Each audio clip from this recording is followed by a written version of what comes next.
ইরানে চলছে সরকার বিরোধী আন্দোলন। ইরানের ৩১টি প্রদেশের ২৬টিতেই বিক্ষোভ ছড়িয়ে পড়েছে। এখনো পর্যন্ত নিহতের সংখ্যা দাঁড়িয়েছে ১৯। এরই মধ্যে মার্কিন প্রেসিডেন্ট ডোনাল্ড ট্রাম্প ইরানকে হুমকি দিয়ে বলেছেন যুক্তরাষ্ট্র হস্তক্ষেপ করতে পারে। কি কারণে এই সরকার বিরোধী আন্দোলন ইরানে? ভেনেজুয়েলার পর আমেরিকার লক্ষ্য কি তাহলে ইরান? জানবো আজকের স্টার এক্সপ্লেন্সে। ইরানের সরকার বিরোধী বিক্ষোভ শুরু হয় গত বছরের ২৮ ডিসেম্বর তেহরানে। খোলা বাজারে মার্কিন ডলারের বিপরীতে ইরানি মুদ্রার মান অনেক বেশি কমে গেছে। এতেই দোকানদাররা ক্ষুব্ধ হয়ে রাস্তায় নামেন। তাদের সঙ্গে যুক্ত হন বিশ্ববিদ্যালয়ের শিক্ষার্থীরাও। তাদের দাবি, জীবনযাত্রার মানের অবনতি হয়েছে ও মূল্যস্ফীতির পরিমাণ বেড়েছে ব্যাপক হারে। বিক্ষোভ দ্রুতই ছড়িয়ে পড়ে একাধিক শহরে এবং বিক্ষোভকারীরা ইরানের শাসকদের বিরুদ্ধে স্লোগান দিতে থাকেন। গত ২ জানুয়ারি শুক্রবার জুমার নামাজের পর অনেক সাধারণ মানুষকেও বিভিন্ন শহরে বিক্ষোভকারীদের সমর্থনে স্লোগান দিতে দেখা যায়। বিবিসি পার্সিয়ান জানায়, ইরানের ইয়াসুস শহরে বিক্ষোভকারীরা স্বাধীনতা স্বাধীনতা বলে স্লোগান দিয়েছে।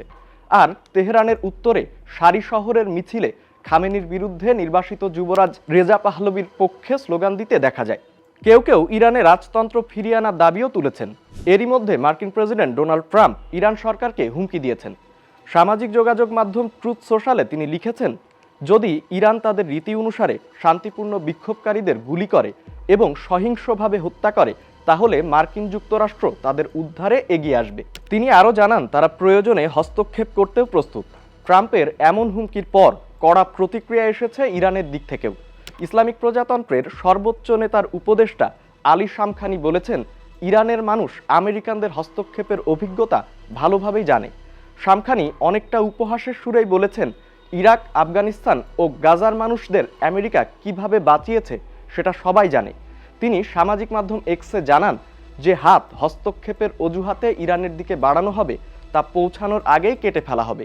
ইরানের পররাষ্ট্র মন্ত্রণালয়ের মুখপাত্র ইসমাইল বাকাই বলেছেন, আমেরিকার দাবি যে তারা ইরানের মানুষদের জন্য দুঃখ প্রকাশ করছে, কিন্তু তা এই দেশের ইরানিদের বিরুদ্ধে অতীতের কর্মকাণ্ডের সঙ্গে কোনোভাবেই মেলে না। ইরানের প্রেসিডেন্ট মাসুদ পেজেশকিয়ান সামাজিক যোগাযোগ মাধ্যম এক্সে দেওয়া এক পোস্টে জানান, তিনি স্বরাষ্ট্রমন্ত্রীকে বিক্ষোভকারীদের যৌক্তিক দাবিগুলো শোনার নির্দেশ দিয়েছেন।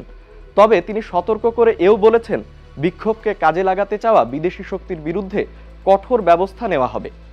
পেজেশকিয়ান অনেকটা নরম সুরেই বলেছেন, বর্তমান পরিস্থিতির জন্য আমরাই দায়ী, আমেরিকা বা অন্য কাউকে দোষারোপ করব না। আমাদের সঠিকভাবে কাজ করতে হবে, যাতে জনগণ আমাদের নিয়ে সন্তুষ্ট থাকে।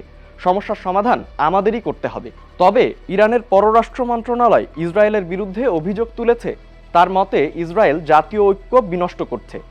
এর আগে ইসরায়েলের প্রধানমন্ত্রী বেনিয়ামিন নেতানিয়াহু ইরানি জনগণের আন্দোলনের প্রতি সংহতি প্রকাশ করার পর এই প্রতিক্রিয়া জানানো হয়। গত কয়েক দশকে ইরান বারবার বড় ধরনের অস্থিরতা মোকাবিলা করেছে।